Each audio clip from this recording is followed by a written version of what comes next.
Bienvenue de l'autre côté de la porte. L'histoire secrète des betteraves grimaçantes. Une histoire contée par Oanaouk. Je suis sûre que pour vous, Halloween rime avec citrouille. Et pourtant, il y a des siècles de cela, en Moselle, la fête païenne à l'origine de celle d'Halloween se nommait la nuit des betteraves grimaçantes. La récolte des betteraves marquait la fin des travaux des champs.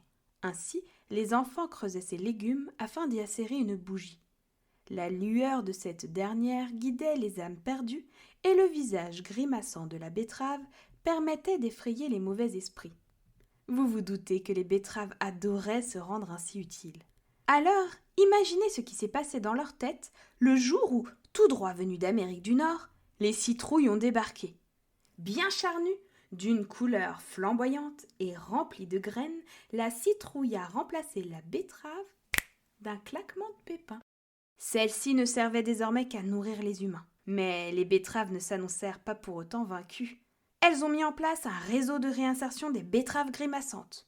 À chaque octobre, dans différentes villes, les betteraves se mettaient en terre dans les champs.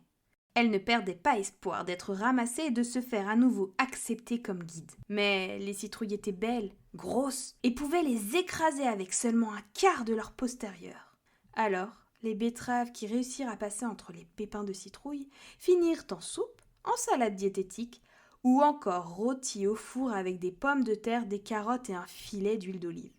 C'est d'ailleurs dans cette dernière recette que Betty, la betterave grimaçante, s'en sortit de justesse. Aussitôt enfournée, elle s'enduisit d'huile d'olive et se fit un gilet de protection avec les carottes. Se glissant hors du four, elle craqua une allumette et le fit exploser. Alors que la maison brûlait, Betty s'en alla le plus loin possible. Comment vous dire que pour elle, les carottes étaient cuites. Il n'était plus question de faire confiance aux humains. Ayant entendu parler de moi par le biais de Champipi, elle est venue me demander asile, lieu où on peut venir se réfugier à l'abri du danger. Depuis, elle séjourne dans mon jardin, du côté du rue, et tous les 31 octobre, elle fait ce qu'elle aime le plus, guider les âmes perdues et effrayer les mauvais esprits, morts ou vivants. Avec cette histoire, je n'aurais qu'une chose à ajouter.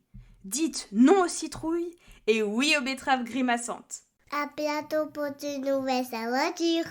Pour encore plus d'histoires de l'autre côté de la porte, pense à t'abonner à ma chaîne YouTube. Parce que sans toi, rien de tout cela ne serait possible, tu peux faire un don des 1 € via Utip. Lien dans la description. Retrouve tous les produits dérivés sur ma